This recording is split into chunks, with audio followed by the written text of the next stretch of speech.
Called to order. At this point, Patrick's going to be leaving at a little before 10, and he takes minutes. Do I have another volunteer to do minutes today? I can do it after 10. After 10? Okay. Patrick, can you cover till 10? Or till 10, 5 to 10? We'll make a break. Yeah, I can, as long as I can hear everybody okay. The one thing I'm concerned about, though, is my Zoom might end prior to 10 because I'm on the free version, which is limiting minutes. Okay. Well, if you leave, We won't know. we won't know. Yeah. I think it'd be better if somebody else could do it. That'd be really appreciated. Okay, I'll do it. We'll try to keep it brief here. Okay, let's do a roll call at this point. Member attendance, Dorney. Andrea, you there? You're on mute. I asked her on mute. Yes, I'm here. Okay. Fisher. Sorry, I'm also on a webinar. Okay. So, Garrell is no Garrell. Kingsley. Here. Hathaway. Lewis. McLaughlin. Here. Navarre here. Washenko. Absent. Okay. Moving on. Any public I'm sorry. Well, Egler here. Erickson is here. And Brandon, you're here. Okay. Public participation. That was from last time. I apologize for those. Neil's here too. Oh, Neil is now? Oh, Neil's here. Hey, good.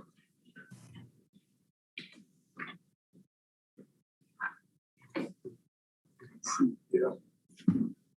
All right, let's, any public participation at this point?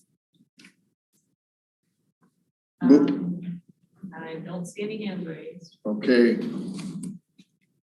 Let's move on. Approval of last meeting minutes.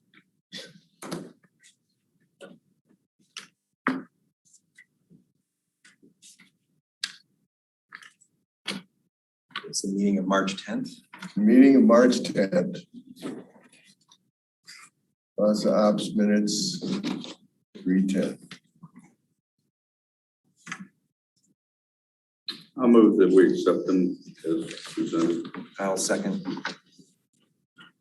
All in favor? Aye. All opposed? Minutes passed as read or as noted.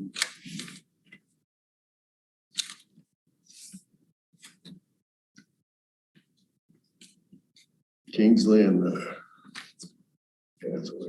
okay.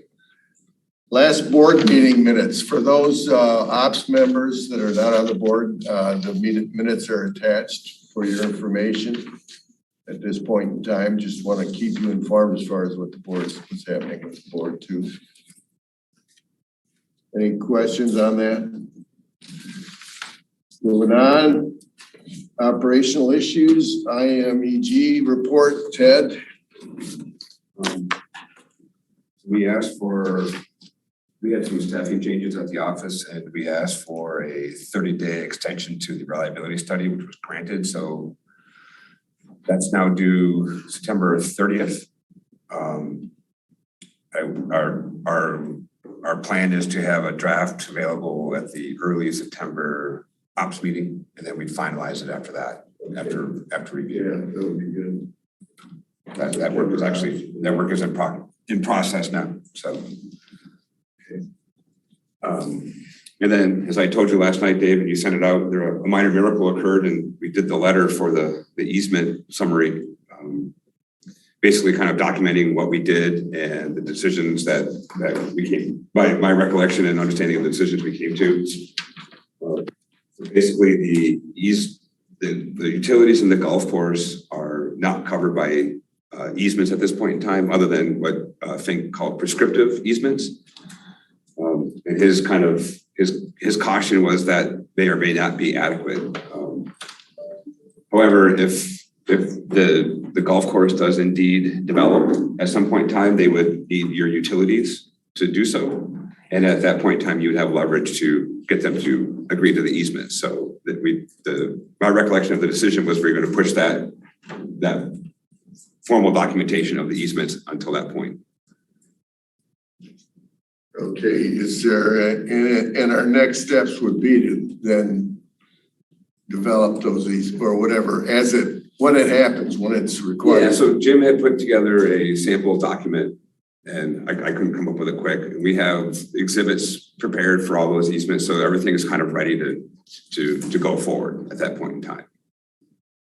So I think that was September or July of last year when we talked about this, and that letter was in my ball court. So okay, I don't see any issues. I don't think we have to do that work now at all. I agree. I feel at least, I don't know how anyone else that open for discussion here on the easements. I'm sure Neil, you'll have a comment? I do. Basically,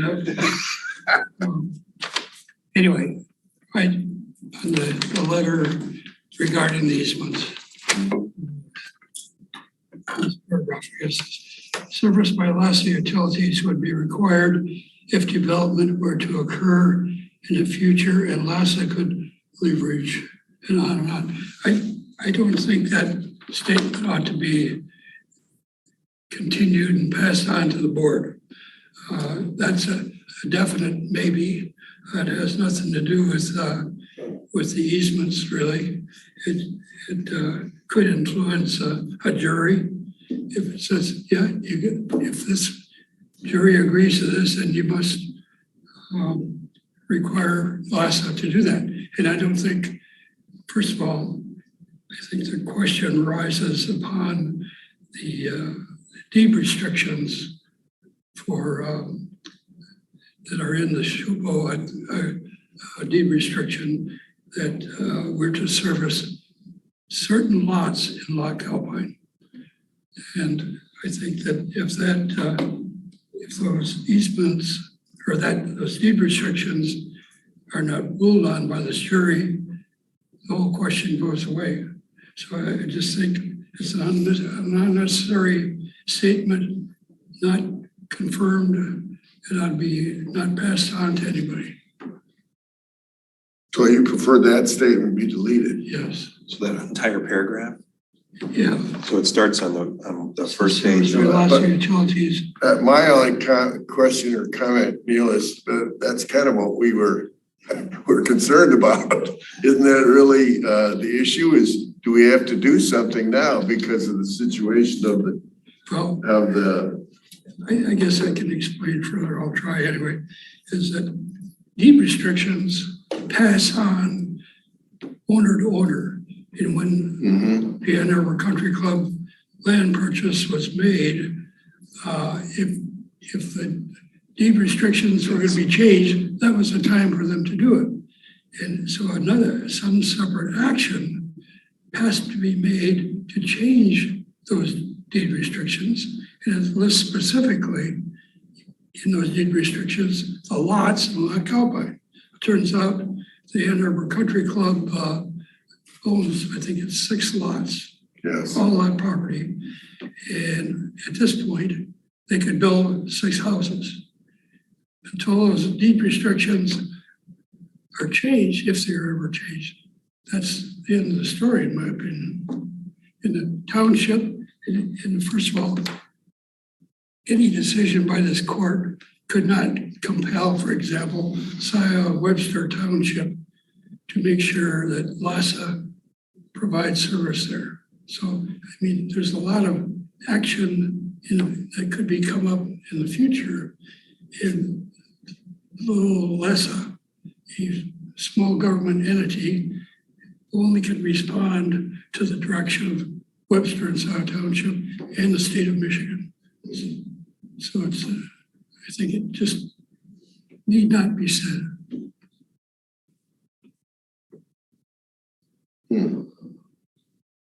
Okay, It might be prudent to have Jim Fink weigh in on that, how that statement is written. I mean, this is kind of, I was trying to paraphrase what he was saying. So this is your draft. This is my draft. yeah, Yes. I frankly, I wrote it yesterday afternoon and did not clear it with Jim. So, Well, maybe that's the next step, is just to run it by yeah. Jim Fink and have And him. with the understanding, pass on the concern Neil has. Yeah, so ask him to look at it all, the entire draft, but specifically at that particular paragraph. and I do understand what you're saying, Neil, is that, that there isn't Lawson has to be compelled to take that development or expand their services for the development. It's not necessarily something that's going to happen, right? So they have to be I compelled. can understand from an engineering perspective, it's good to think of the idea that maybe LASA, with the approval of the townships and the state of Michigan might do that. That's good, but I think floating something out to a jury, this is right here, it says LASA must do that. It's just I not so. concur with Neil. I think it ought to be reviewed. Less information in some cases is better than more information. Yeah, even though it doesn't always clarify yet. Yep. So who's to do that? I'm gonna do that. I should do that I then. can forward it to him and I'll copy you on it, Dave. Okay. Well, yeah, if you would. Well, so ultimately, this would be a letter from you to the entire LASA board. That was my understanding. Yes, that was what, so that when next time, realizing the turnover and what happens with the board, the next time this issue comes up, Right, we've there's a got at record. least something, here's where we left off at. And I can make it a memo to the chairman of the board and leave it at that too. That's fine too. The point is to create a written record for the future. Yeah, that was my concern. Okay. All right, well, let's, we will not, we'll keep you informed and in the loop on this, okay, Neil? Okay. Had to forward to lawyer, okay. All right. Good input. Anything else, Ted? Brandon and I talked about meters a bit, but I probably. Oh, yeah, that's down the road. That's That's probably something in his presentation, so okay. that's all I have. All right. Are we still talking about operational issues or? Yeah, well, Ted's report's in now. We were gonna go through all the Brandon's report, all of his operational issues. Okay, is that, if you have something you want to add, feel free. Brandon, why don't you start your report, general operation, and just a note, no pressure. Haven't seen any written reports lately. This I got this one to get. It's going to get to you here directly. All right, this last month. Well, we can go right down the agenda items here. Yeah, let's keep it in order if we can. Yeah. So I know Ted and I've talked very little bit about this, but the material systems inventory for your water system it's coming up due in 2025. And that is the 4-point inspection to or knowing or having proof that you have no lead in your system. And everything that I've found through your rules and regs, that everything is 1-inch copper. We just need to make sure that we can prove that to Eagle, or we have to go out and verify the ones we can't prove. All right, this is where I'm at, and in the document, or I should say in the meeting package, I had a sheet sheet in there that said, it shows it was filled in and Loch Alpine is on the list. And a preliminary report from 2020 or whenever that date was is that it Yeah, was all 2021, 2021. I believe it had to be done by January. I didn't do that report, so Right, so that I was believe done by. it said you had no lead or no unknowns. Correct. And we just need to make sure that we have proof of that for Eagle for the 2025 deadline they've set for the full material systems inventory. That's 2025. Okay. What does proof mean? Define proof. Essentially that you have records that no lead was ever installed in those. You have no lead service lines, no galvanized, and that it is actually was installed with copper. It's good. Neil's here. Well, the water main project we did, we encountered nothing like that. It was all copper. I mean, that was about half the system was all copper. And of course that works. Yeah, that, and then the other thing is the charter itself, which are the rules and regs, which basically say all 1-inch copper. Right. Do you, Yeah, where do those you recall, there's no, Neil, is there no lead? To my recollection, there was no lead. I can in any way remember any documentation of lead. Okay.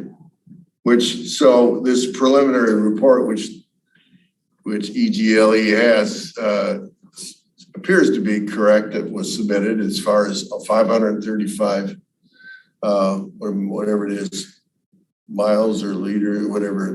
Those are a certain number of services you have. Services, yeah, services. Okay, so I guess we suspect nothing, and I guess, is that enough proof? Well, that document was the preliminary document, and then you have to show that you don't. It's very, they're putting out classes because they actually, the final material systems inventory, they've given really no direction on how that has to be reported and what. I'm not the greatest expert on this, but they've never really given a lot of guidance on how that report's going to have to be submitted.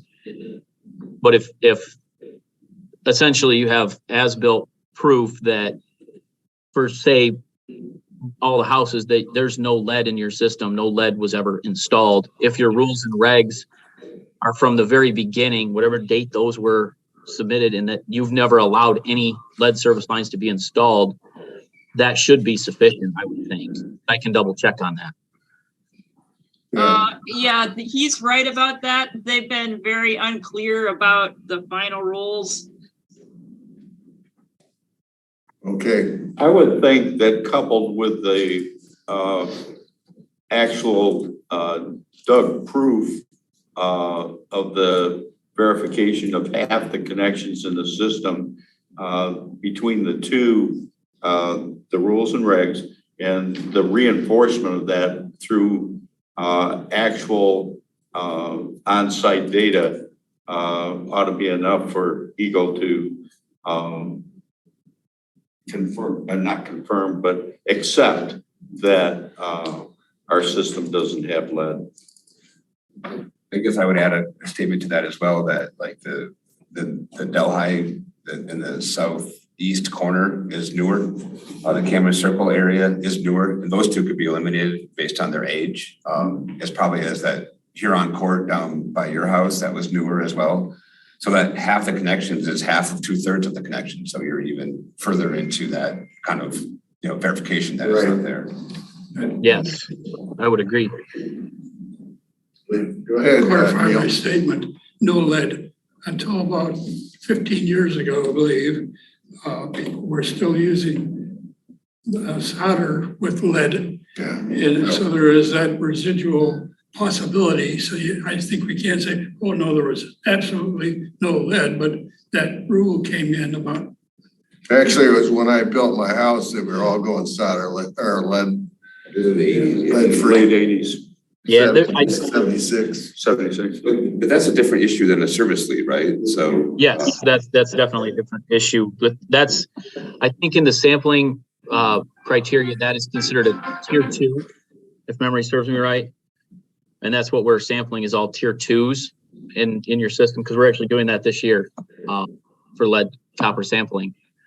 The lead-based solder is a tier 2, and that's not in the distribution material systems inventory. They don't classify that in there. Okay. Right, your services are typically one piece of copper with fittings at the curb stop. And the fact that we have lead and oakum joints in our original cast iron pipe, they're not talking about mains here at this point. Nope, They're no talking service lines. just service lines. That's why I included a kind of this little graphic on the package that shows what they were including and not including in it. So just for your information.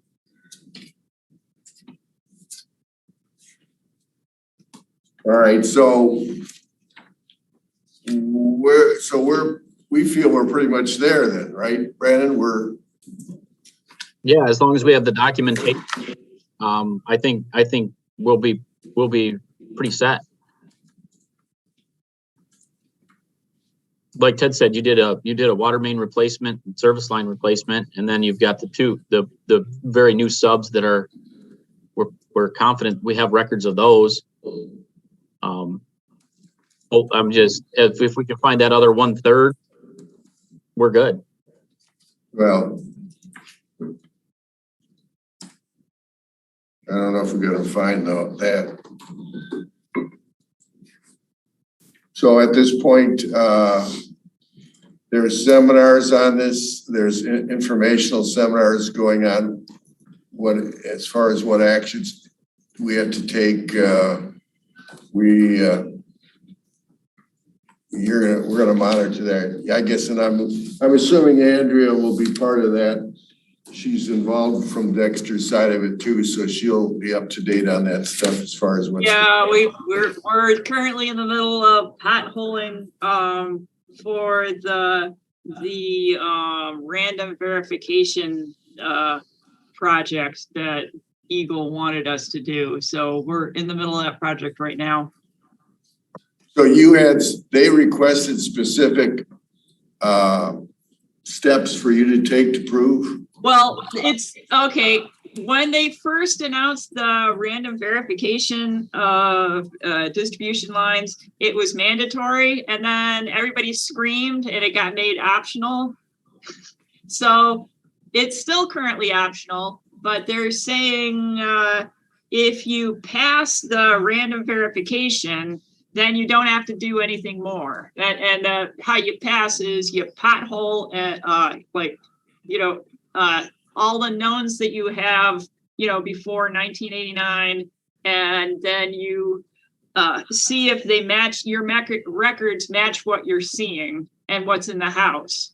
And then if, that's 80% true, then you get to stop, or at least according to the current rules. And right now we're in the middle of that, and we don't think we're going to pass. But, we're going to wait until we've got another 20 houses to do before we find out if we actually pass during this. And EGLE gave you this list of that you had to approve or verify?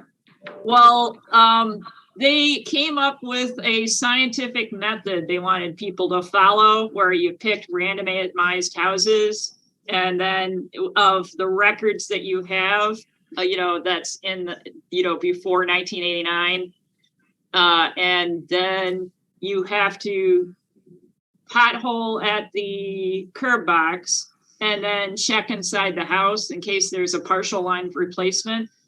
And we're currently, so they don't dictate the list. They just want it to be randomized. Although we basically made a big pool of houses a random list from around town, and we've been going through them, and a lot of houses we can't do for one reason or another. So this project's going a little longer because, if the curb stops in a driveway and the Vector truck doesn't want to drive on the driveway, we can't do that house. So it's proving to be, there are a lot of things in the scientific method that they put out, they just never thought of, and we're kind of working it along the way and hoping that Eagle will agree with this after we finish. Okay, it sounds familiar, huh, Brandon? Or curb boxes? I'm gonna send Andrea the preliminary DSMI that was done. Do it right now. That way she's got the information, because it was recorded as there was no lead, that it was verified there was no lead. I just, when we get to the 2025 date, I just want to make sure that we don't end up into any hiccups when it comes to filling out all that paperwork. Supervisor Hathaway, I think there are some more people who are interested in joining this meeting. Could you please let them in? Thank you.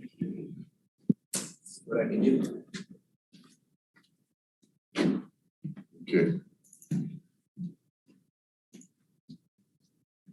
All right, so you're sending her it's more than the list or the sheet that I had in the package, Brandon? You're sending well, yeah, I just make sure she got, it might be that same sheet that was in the packet.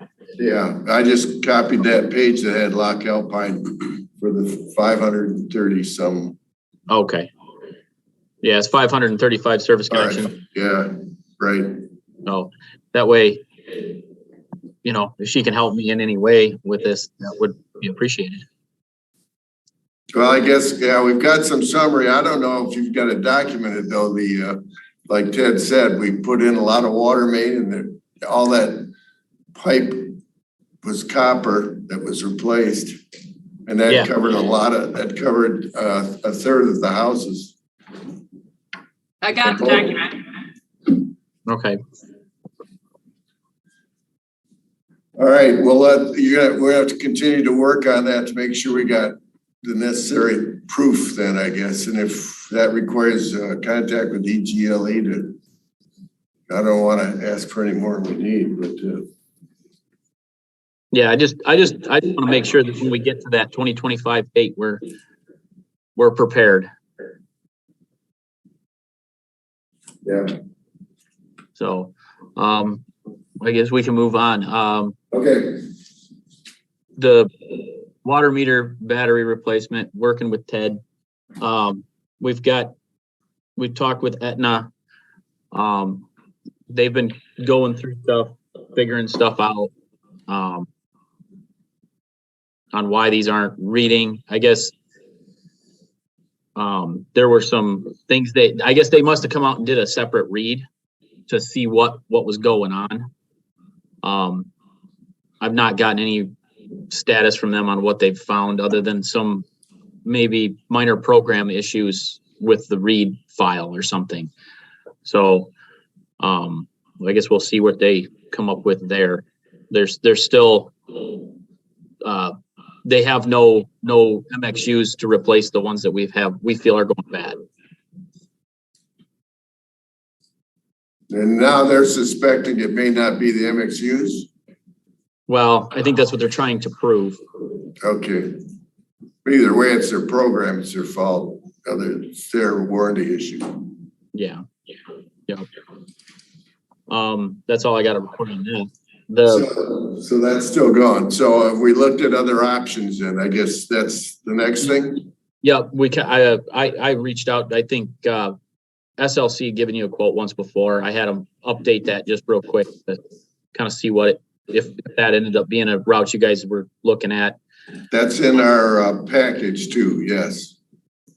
Yep. So that's just for your information. If that's something you guys want to start looking at down the road, as I don't foresee this MXU issue going away anytime soon. I know I talked with Andrea's boss there in Dex, in Dexter, and they're having very, very similar issues with the census meters.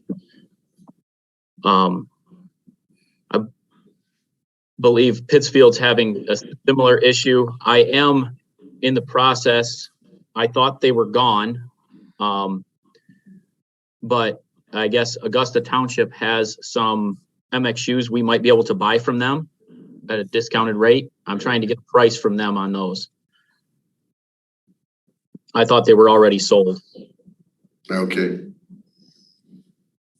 but at least if I can get you a price, you guys can decide if you want to do that to bide some time. okay. Any other options? What is, Ted, you come up with any other way we should be evaluating further on these meters as far as switching meter companies? It's a lot of money to switch, right? Yeah, right. It's gonna be another $500,000 or 300,000 or whatever. I guess, I mean, maybe this is a question to go along with Think as well, is do we start pulling them and submitting them from warranty? And, you know, we'd have to pay Brandon out to go out there twice, right? So there's an additional cost to that. But that at least gets them moving. If we had done that 6 months ago, I guess we'd be 6 months into the 2 years of waiting for them. But I don't know. There is not a great solution that I can see other than getting Aetna to react. And in the interim, will we be able to get any readings off the meters without with those items pulled or those? I think it's the same situation if you have now, where you have to either estimate or get inside the house to read the meter. So the meter works, but the meter does work without it, just doesn't transmit. Yes. Which is that's what's going on now, right, Brandon? Yeah.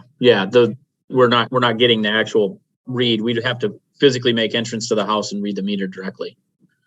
When we were chatting, it was, I don't want to put dollars down that you haven't agreed to, but it was round numbers, $10,000 extra to do that for those guys.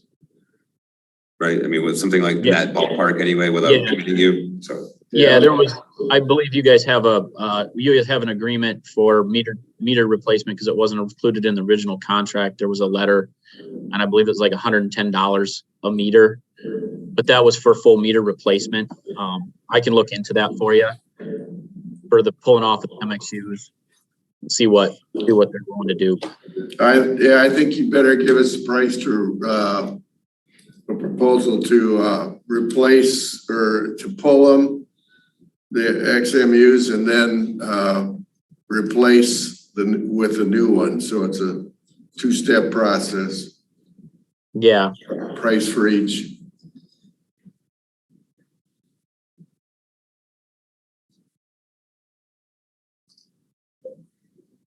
All right, just make some notes here. All right, I will take care of that. Well, okay, is any other option we have? Andrea, what is Dexter doing? Are they replacing or are they gonna go a different direction? I thought you said. We're going to another vendor. So, we basically, as they fail, we're replacing with a different vendor with a cellular meter on it. A cellular meter this time. Yep. Okay. Yeah. That's what Badger updated their quote to, is to a cellular read instead of radio read. Okay. So they're using a different brand but similar type system. You can actually, I know with the Badger system, I think you can read them up to 6 times a day off the cellular. But Metron Ferner, you got a 5-minute interval. oh, you got to wait 5 minutes and then you can read it again. That's nice. Metron is your manufacturer? Yeah, Dexter is switching to Metron Ferner.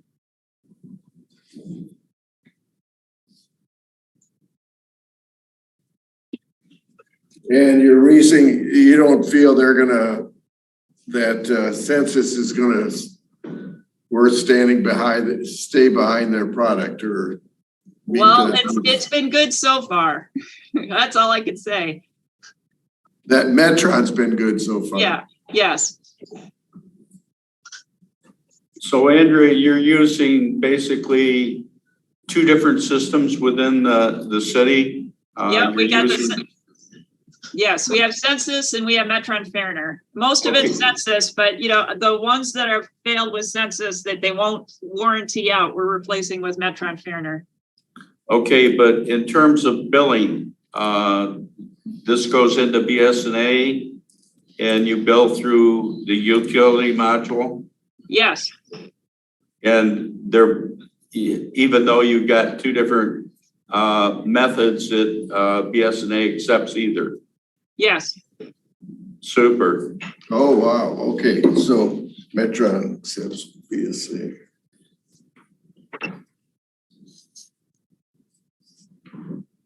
Who's the supplier of those new meters, Andrea? it's Metron Ferner, you know. Oh, we're you're buying getting- directly from them. We're getting it directly from the manufacturer. They're in Colorado. Okay, I will look them up. We can talk to them too. Does Badger quote, you gotta have the same option? For, Brandon, for the reading, for the BSA? Yes. exception? yes, they actually have, I think in that quote, there's a period of time for training as well as all of that, but all of incorporating it right into BSNA for you. I talked to him at a different community as well. They actually have just recently started. If you use the Badger system, they will do the billing for you and send out the bills. They're working towards doing that for clients. That's fine if you're going to wholesale replace all meters. But if Yes. we would take the Dexter approach and replace only those that have failed, you might as well have it go into BSNA and be done with it. Yeah, I 100% agree.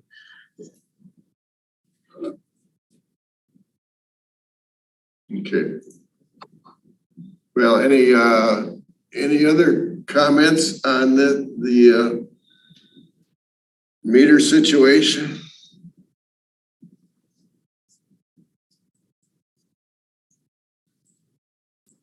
At this point, does this committee want to make any suggestions to the board, or are we still in the process of Seemed like Brandon was gonna get more information.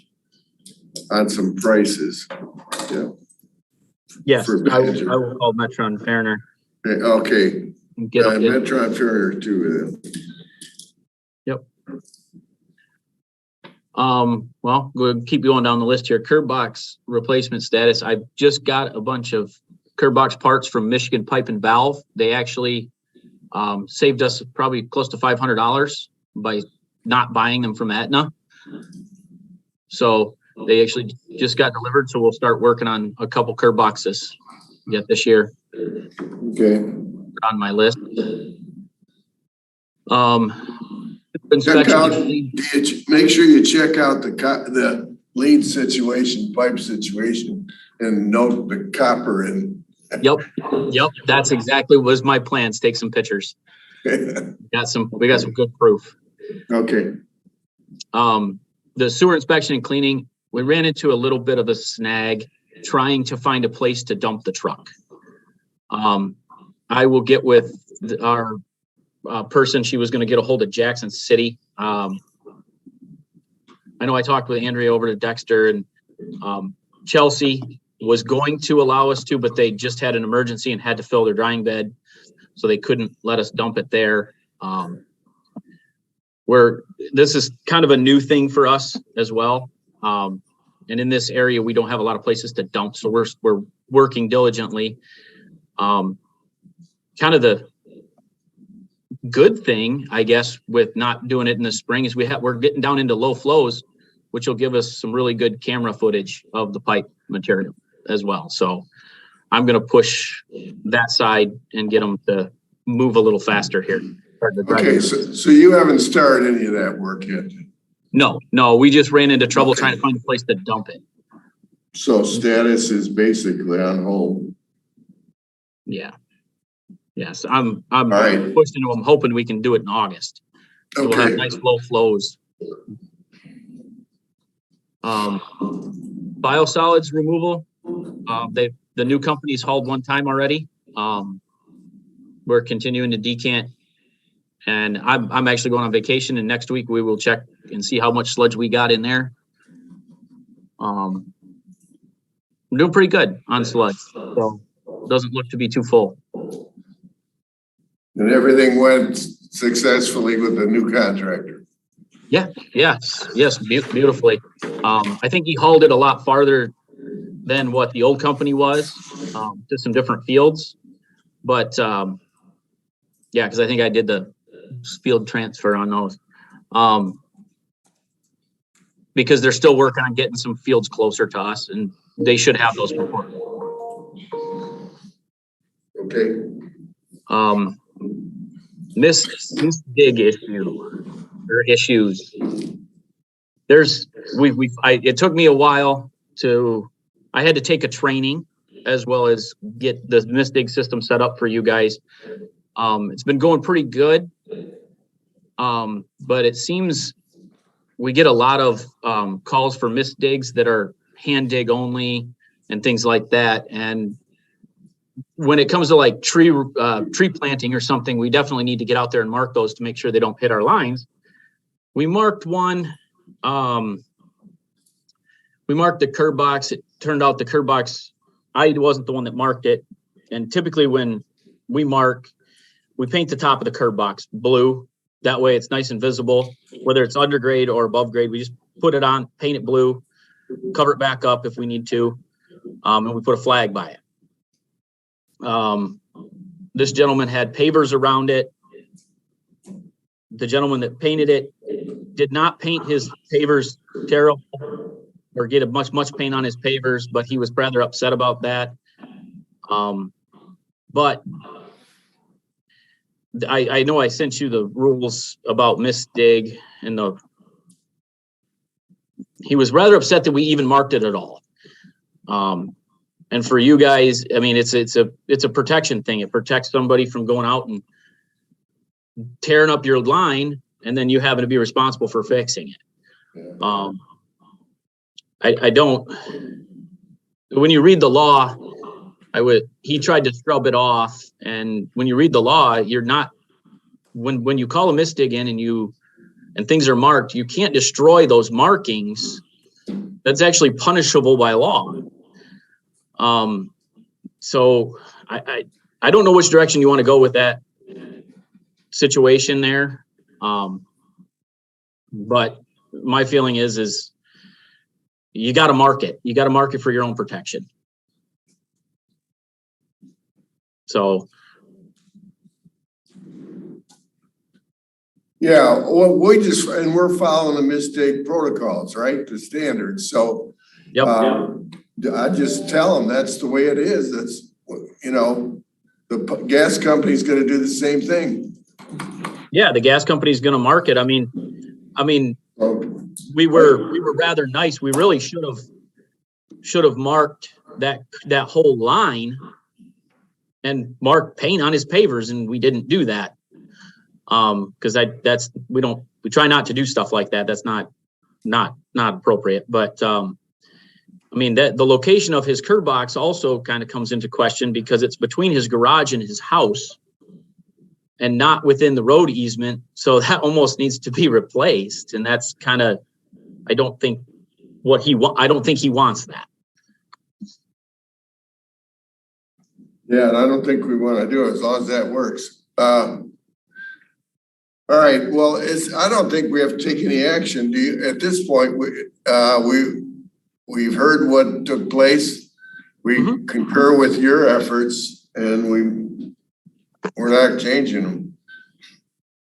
Any other discussion on it? Anyone else have any input? So the resident is upset because We painted his valve box blue. painted just the The valve box. The cover, Yeah, the cover. yeah. I think the resident has a problem, not us. All right, Uh, I think you can just blow it off, and if they say, want to complain, tell them to write a letter to the board. Okay, I can do that. Couple things one thing that just kind of came up today, DTE is going to be doing some tree trimming around the water plant, underneath their high voltage lines. Just wanted to keep you up to date on that. That way you guys know what's going on. All right. I don't think it's going to affect us at all. The UIS SCADA is up and running. We've had some bumps. UIS has made it right. They made a bit of a boo-boo, and we lost the program for the PLC for the backwash for about 2 days, about 2 or 3 days. We did get that program back, reloaded, and everything's functioning fine now. So there was also during that whole situation, the air blowdown line, I don't know how or why the blower came on and blew up the plastic air line that does the air blowdown. We're working right now to get that fixed.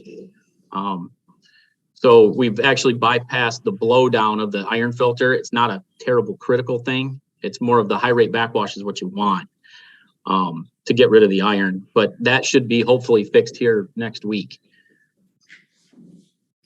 Okay. So, yeah. But that UIS program actually is working really well, and we got more than what UIS actually gave us, more than what I thought they were going to give us. We actually can remotely control the wells if we have an issue. We can remotely control the pumps at the wastewater plant remotely if we need to. If we get a high wet well alarm or something, we can actually manually turn on a pump I can turn it on staff can turn it on from their phones if they need to before they get there, so we don't flood anything. Okay. So it's a little more than what I thought we were going to get. All right, great. Anything else? Nope. That is all I have. Anyone else have any questions for Brandon? I have several. Okay. You gotta forgive me, I operated in this system for a long time ago when we had employees and we had to be at the plant and run things. One thing that I wanted to bring up was safety. We've had intrusions into the wastewater treatment plant, actually had people enter the tower and pollute the tower. We had someone break the door lock on the door into the chlorine storage in the plant. We lost a generator and a plow. So it's a vulnerable facility. And I'm wondering, is there something we could do with the modern alarm systems to alert us to problems like this? You can buy, for $50, you can buy a warning device for someone who enters a doorway or a driveway. So I was just bring up the idea, could we look at that as a long range thing? Security, site security, yeah. I think Neil's got a good point, especially following on what Brandon said about the ability to turn a pump on remotely. You know, number one, the security protocols should be looked at around that whole thing. And then you might consider like a remote camera or something, so someone has an eyeball thing before they flip a switch. You know, I'm just saying that's always a concern on remote control versus monitoring. Just there's also, so UIS provides the internet security for that system. Right, actually, they're housed in Dexter. I don't know where their servers sit, but they actually periodically do security updates. Actually, almost once a month, they do security updates to keep everybody out of all the well, I know SIO uses UIS crews as well. Yeah.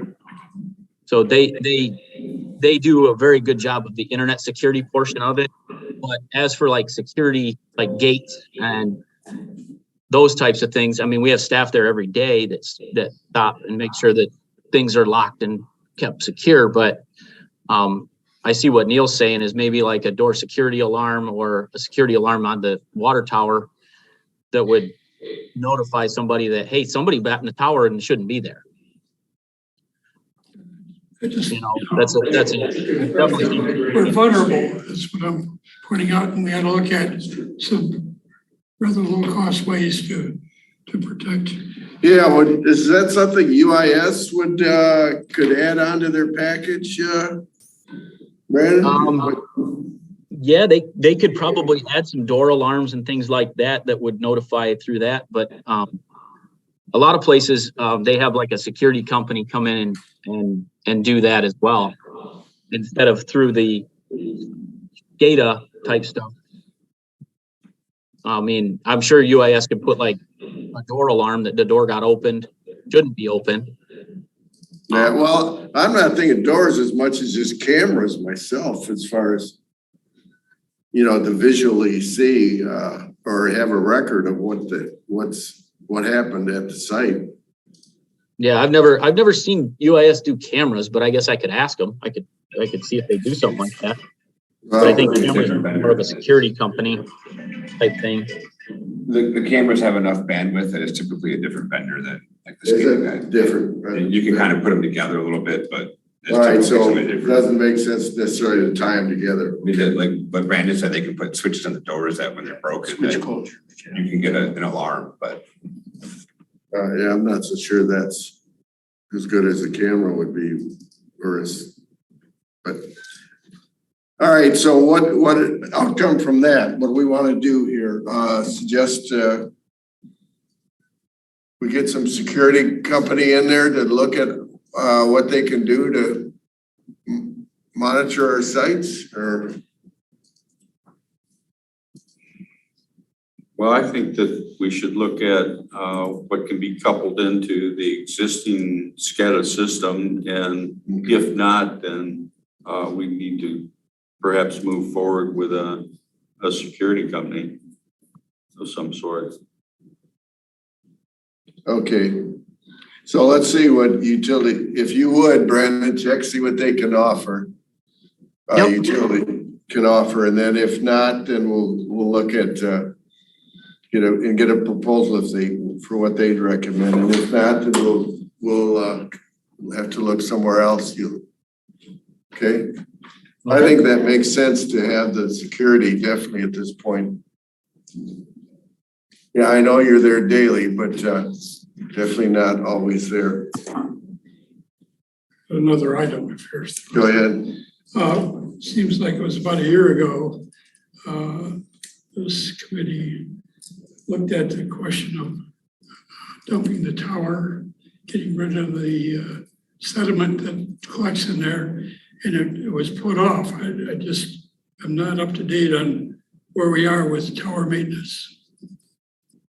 Okay, tower maintenance, we had them come in and they gave us a report. They did the drone system. Yeah, I remember that. Okay, and we have that report. I can give that to you. And we had a list of items that, you know, screens not the proper size or mesh, or some detailed stuff that we made some of the changes where we could. Brandon made them. And then as I recall, there's some things we were leaving for a contractor to do, and we can't get anyone to come in and do it, you know? Yeah, some of them were done recently. Dixon was able to break some of their staff free to do a couple of the items on that list. But like I said, they struggle to get contractors to do small work. They're really looking for doing it when you do like a major tower painting, or major project on the tower, because the contractors want a big job, not a small job. So next time we have it painted, we're gonna go in and definitely clean up those, Dump it. yeah, get some smaller. I mean, I live in the shadow of the tower. Yeah, And when that tower is dumped, the water comes down through the backwoods by my house, and it's like a brown, deep brown river. It's quite startling how much sediment is in that tank. Thank you. yeah, it can't get dirty. Okay, is that it, Neil? Yes. All right, Patrick, you're heading out probably? Gone? Okay. Moving on, anything else for Brandon? Operational policy is the next subject. Let's see, we've got Andrea's gonna work on the EGLE issues and kind of create any agenda items for future ops meetings if you could. And Dave here is gonna work and maintain and improving our website. If that works for you, we make it formal and the procedure, I mean, right now, communication of website, the next item then would be emergency notification processes. We're still working on, Sandy, you're still working on that emergency notification process. We got 150 homes or so. But what might be nice to write I think I've got one little paragraph in there on, just kind of a reminder that if you want to be notified,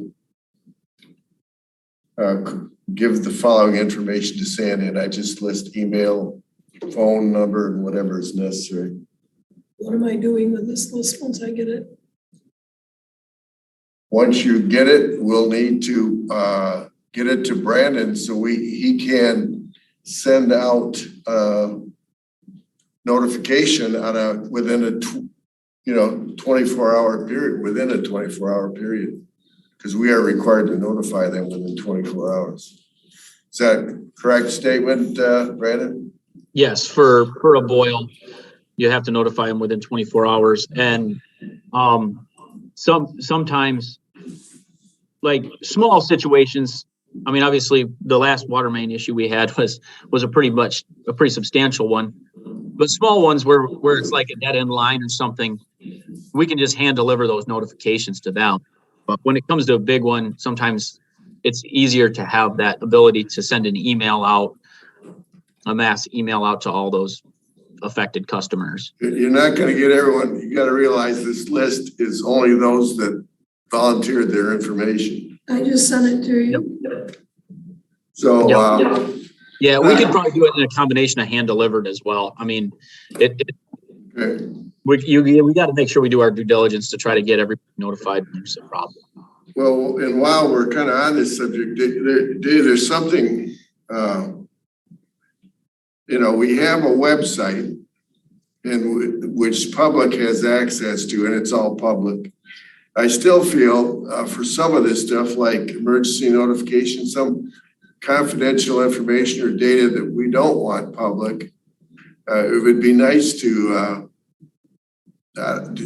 keep all this information in one area, or is my thoughts anyway. Meetings, even all the agendas and that, we could have it all on file and accessible for all members of the board. Just thinking about how we can improve because my concern for this organization is document retention. I mean, there's turnovers all the time. What did we do back when? It's really a task, and I know all the hard copies are moved to here. All of Bill's files are here, and they're in the township hall in the storage. But if we ever had to find that stuff, it'd be difficult. So, just a thought as far as some kind of electronic storage area. There's a number of different Microsoft Teams has file sharing, document project. You can do it on their file share, Google Docs. Yeah. You have to consider the security side. Do it again. And now LASA has a website, or has a, they have a website, but we have a number. Sandy's email address is lasa.org, right? Or whatever it is. Lots of utilities. LASA utility. Okay, so do we have do we have a host? And do we have some web space? Because we can Well, set I'm something sure up. that's what Sandy had it set up through Jim Murdy, who's the Scioto Township guru here. Was retired now. And so she uses the site strictly for her email, but I can't believe we can't expand her. If you could throw me a little information, I could kind of look at it and see if there's something. Yeah. This is all I understand about IT. You would have to look at it yourself. Well, yeah, I guess if there's a domain, is there a bill that gets paid for this, for it? It gets charged to my credit card every month and then I get reimbursed. From SIO or who charges? Microsoft. Oh, it's a Microsoft account? Okay. Yeah, I mean, I need to know more information to look into it, but it sounds like if we already have something set up with Microsoft, you may have some shared space there already. As you can see, it was set up kind of. Yeah. I mean, I'm willing to look further at it if I can get the information, but. Okay, can you give him his contact? Jim Murdy's information, contact, or would that be reasonable? Okay, if the bill that you pay has an account number on it, and any of that kind of information. You can do it right now, but Yeah. Got my email on the minutes, so. Okay, well, I just think it's we great need idea. to pull this together, and here we are on our website is really the property of LAIA.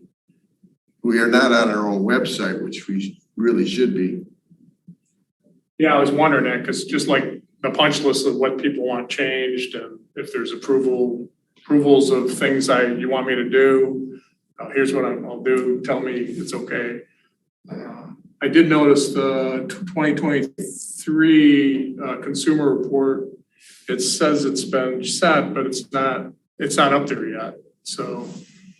Well, the water? I think so. I think Water quality? 2022 is up there, but I don't think Well, it's done a year.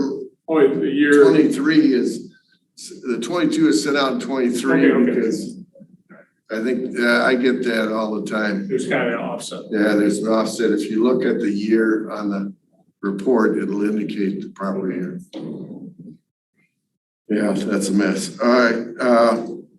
Well, you kind of get the picture, and then update that first part of the website with the new ops members. Put yourself in there, and I think that's worthwhile to note. And so you can receive some of the phone calls we get. Should we put focus area for the members? So what's Lisa? Do you have? What's her what? You got Andrea's Eagle, I'm web stuff. Yeah, Lisa's wasn't she was gonna monitor the wastewater plant landscape and make sure everything was looking appropriate for the public. Yeah, facilities, yeah. I don't necessarily need to list that. Yeah, but that's good to put in there, yep. All right. Should I run the change by you before I make, or just dive in there? You know what? If you wanna, I really don't care. Okay, that's fine. If someone sees something. And Mike, I just grabbed Ann Arbor Townshipers. I swiped just another and made it look. So if you wanna change it, that's the whole purpose here is to make it look good. All right. Or updated. All right. Moving on, financial. Any other issues under, I guess, communication or the website at this point then?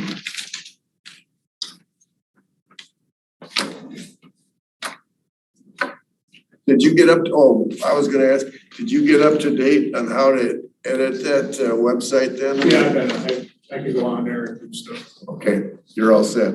Good. That's what I was hoping.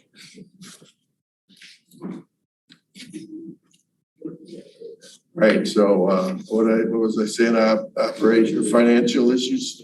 Sandy, I apologize, I didn't see it, but everyone else has got the financial report. I'm looking up here. Anything out of the ordinary? No, let's see, we got end of the year here coming and we got a new budget. Have you got the budget set up? It's in there. Okay, all right, So- it is in there. Basically, what I need to know is if there's anything extra, special, out of the ordinary that you're planning on doing for next year. Basically, what I've done is I've copied over the same old.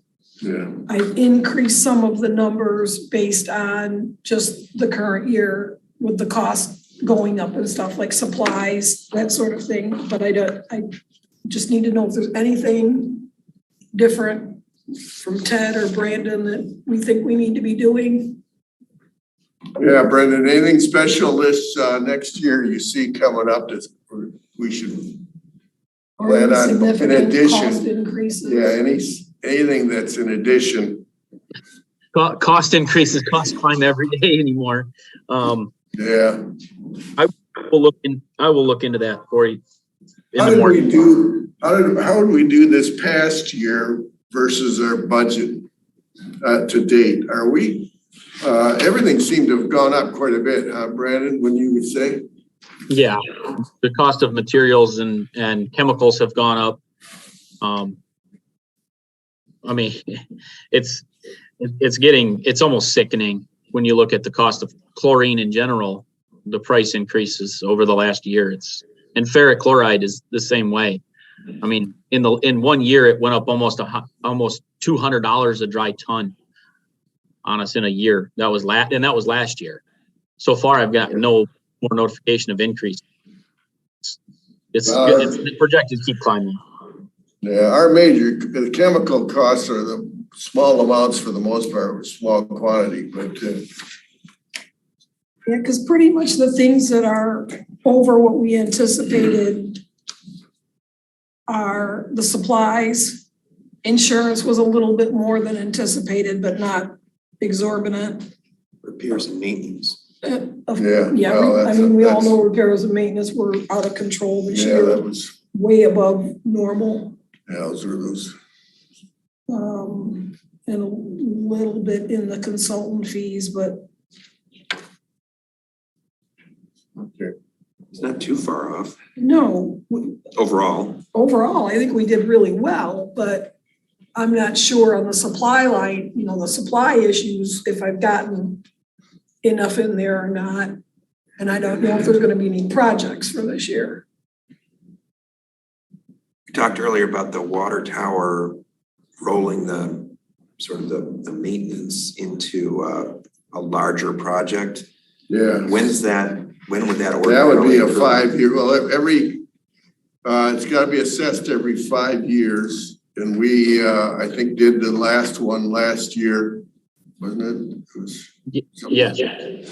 So it's 4 years out, let's say. So that's not gonna be in next year's budget? No, I don't think it'd be an immediate budget unless we develop some issues, Well, let's hope not. Yes, there's always, how has water, with the drought conditions, Brandon, how has water usage been? Are there any issues that have come up or have the demands gone up in the past month? We've not noticed any issues on the water supply side. Everything seems to be operating normally. As for water usage, I mean, we did the meter reads in April, so when we do the next meter reads, we'll know a little more. But Yeah. Well, I'm not seeing any issues at all. pumps on, supplying you're water. not running any more pumps for the most part, maybe a little longer, but not any. You're able to meet demand with one pump still. Yep. We did, and I did forget about that. We did lose well pump 2's chlorine pump. We've got one coming. And then we'll get well 2 back running again. But well 3, we just had all that work done to well 3, and that's been plenty. So. Okay. All right, so no, any other discussion on the proposed budget then, or anything? Anybody have any questions? So it looks like you boosted the numbers for next year. Where we had cost overruns this year. Correct.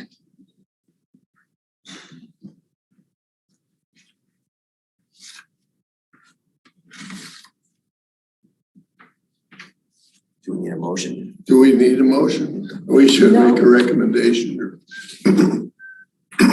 excuse me. If anybody, if they come up with anything that needs to be changed, just let me know before the board meeting. Otherwise, this will be what goes to the board. Okay. All right, let's have a vote on this just to recommend to the board approval of the budget. So what are we going up? I'll second that. How much are we going up?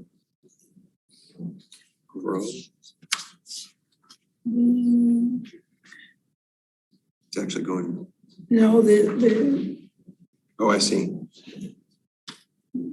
$30,000. 30,000 From about a 600,000. From the current year's budget to next year's in the expenses. All right, so that's only 5%.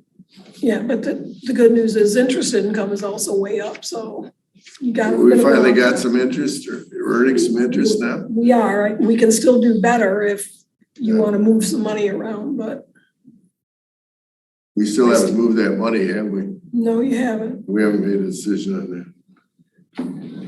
I really think we need to move it out of Chelsea State Bank to something that's better and not charging us a fee. Yeah, I think that'll be a discussion at the board meeting. Is that something for the operations committee to make a recommendation on? I think that's a financial decision that the board can make independently. Right, I think it's okay. So the only thing that we're waiting on in terms of the budget is more input from Brandon. Yeah, any added projects, large projects. The only thing I could see would be the water meter if we did anything. That relates to the earlier topic. Yes. Right, Brandon, it's all on you. All right, I would look into any potential projects. I don't foresee any major projects, but for the next year, but I'll look. Did I send you the budget, Brandon? Yes. Okay. I saw on the news, the city of Westland or somewhere had about 12 water main breaks in the neighborhood. They were all during this high water usage time. They were complaining about the 90-year-old pipes and all that stuff. So I think it's good that we got rid of our 4-inch stuff when we did, for sure. Okay, so we got a motion. Motion to that was to see, this is my memories. Recommend the draft budget to the board with potential additional input from Damon. Okay, motion to do that as stated. Hathaway seconded it. Actually, I think you moved it and John seconded it. Okay. That's what the minutes will say. But I'll vote in favor of it. All right, so I should, just for the sake to be clear, I'll do a roll call on the vote. And you on, see, we got a majority here anyway, so. So I can't, if they're off-site, well, we can get an informal. Doherty, approve? You there? Let's do Fisher, approve. Garrell? Aye. Kingsley? Aye. Hathaway? Aye. Lewis? Aye. McLaughlin's gone, Navar, aye. Majenko's out. Okay, motion to recommend to the board is approved. The budget. All right, anything else financial? Backup plan, any report on that? Sandy, you got anything we're gonna get, I see for the board meeting, you were requested to come up with a list of tasks. Just to, kind of go through that, just for your recommendation. I want to report to this committee, we're in looking for this backup. I talked to John Pfeffer. He suggested the Woodhill group as a part-time need. He wouldn't recommend it for long-term. They are not a long-term solution. Other than that, it's Plant Moran or someone else. So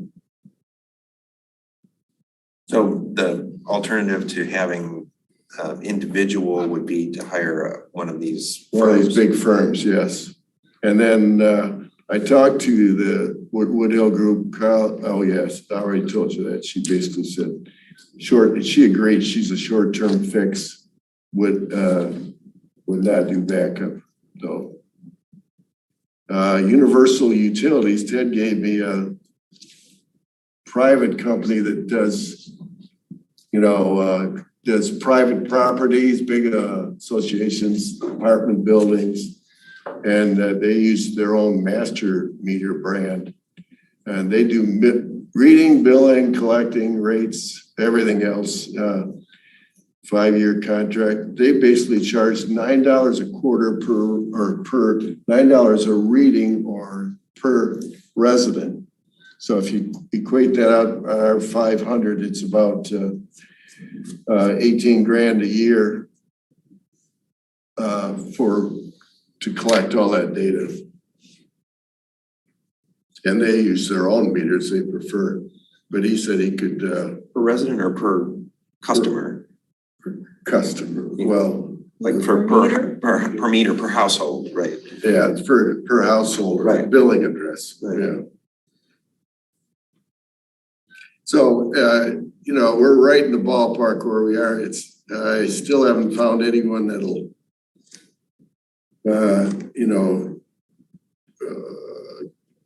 perform as in a backup role for us. Well, I have three individuals who are willing to, work with me and do that. Okay.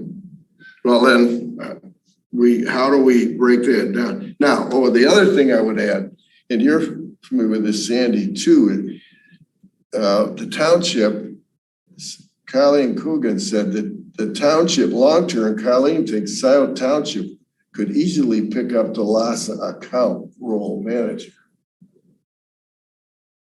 Now, you know that well? Yeah. No, she says, because of her familiarity, apparently the township hired her for some work. So she's familiar with the township, is my understanding. At one time, they were doing some work for Scioto Township. They are not currently doing. Right. She said she's no longer doing it. Right. But I can give you more details. Okay. All right. But my point is and it would make sense to me too if Scioto could easily add another 500 houses into the. I'd like to talk with some other people here at Scioto Township before we go down. Go through Steve or something. How Steve's retiring. Every year Every utility director you get retires in two I know, years. I know. It's hard to keep them and it's hard to find them.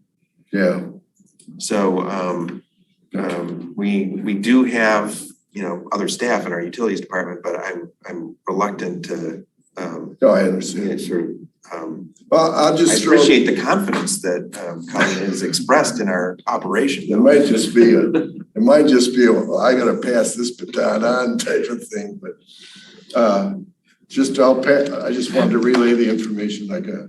Have a comment. Yes, Sandy, I believe, has offered 2 or 3 people as candidates. Would it be possible, for example, to have one of those candidates come to the next operating meeting and discuss how that would work and see if we have a solution in hand? Yeah, because one of the candidates works here. Yeah. well, yeah, but the board, I guess can we get a background on the 3 candidates and But we also need to get the task list. I mean, that's essentially a sort of a job description, right?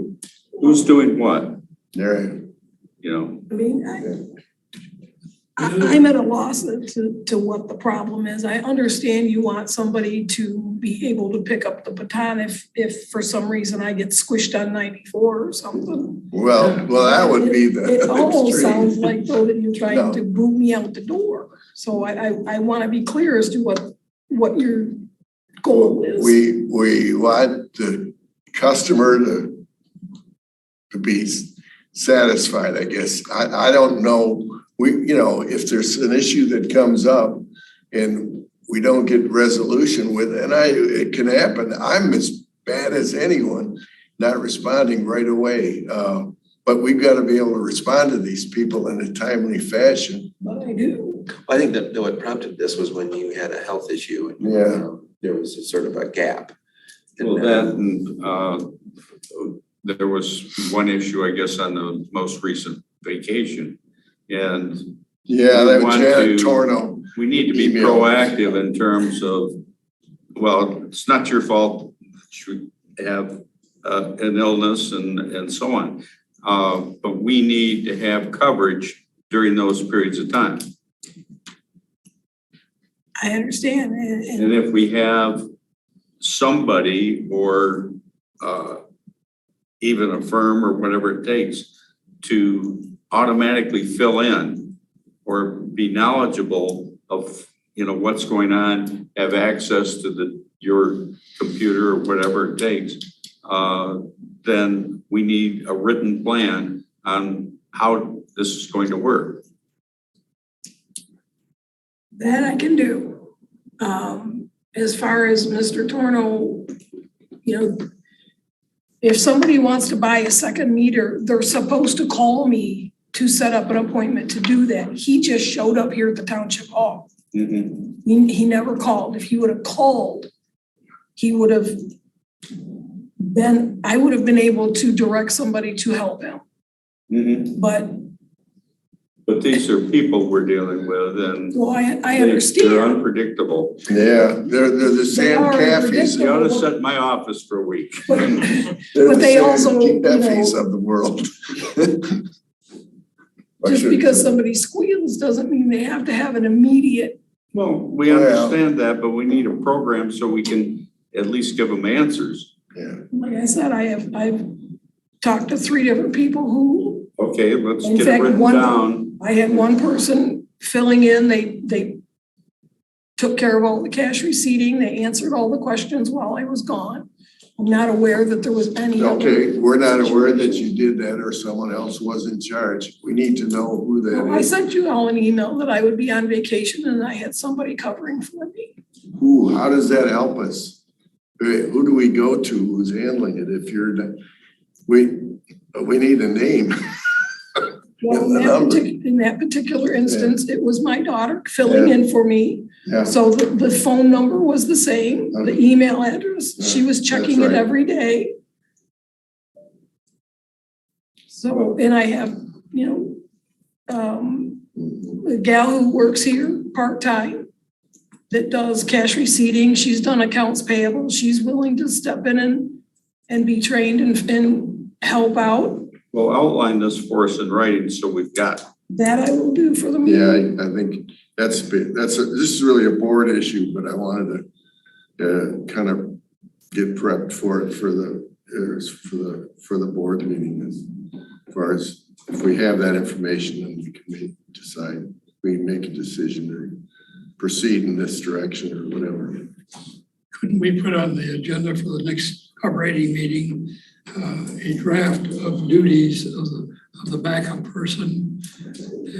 No, that'll be on the board meeting, next board meeting, before that. It'll be done before that. Okay. So the next board meeting, not the next operations. I was thinking the next operations meeting. Sandy knows this business like no one on earth. I agree. And I think she understands what has to be done. Like someone ought to monitor incoming correspondence, phone calls, emails, visits. Say, I want to build a house in Loch Alpine and things like this. We have to keep track of incoming information, and then someone has to process it.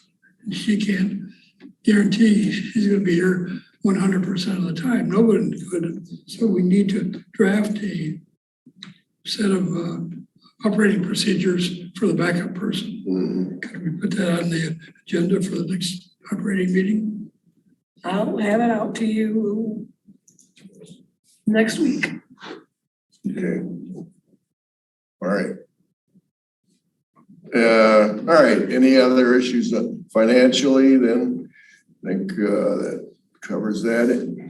Anyone else have any comments? Do you want to say something about the next board meeting? Yeah, we'll move it on then. No new business. Next board meeting is June 26th. Now, I think we have a conflict with plannings at 7 p.m. So it may move up to 5 p.m. Does that do work for you guys? That screws up my golf league, but that's all right. So we could potentially move up to 5 p.m. if that works out for you two guys. And you, Sandy, too. Does that work out all right? Yeah, I like 5 p.m. better than 7 p.m. Okay. Move to 5. So we'll let people know, we'll let the board know that we're moving it up. Yes, I will send the notifications out, and I'll check with Christy, right? yeah, make sure the that call's you available. were holding it, yeah. Yeah. All right, motion to adjourn. So moved. Second. Hathaway and Kingsley. Thanks all for your attendance. Well, we can all say aye. Motion. All in favor? Aye. Gives us Forget about those formalities. I don't know. Thank you all. Those motions all buttoned up, you know. See you, Brandon.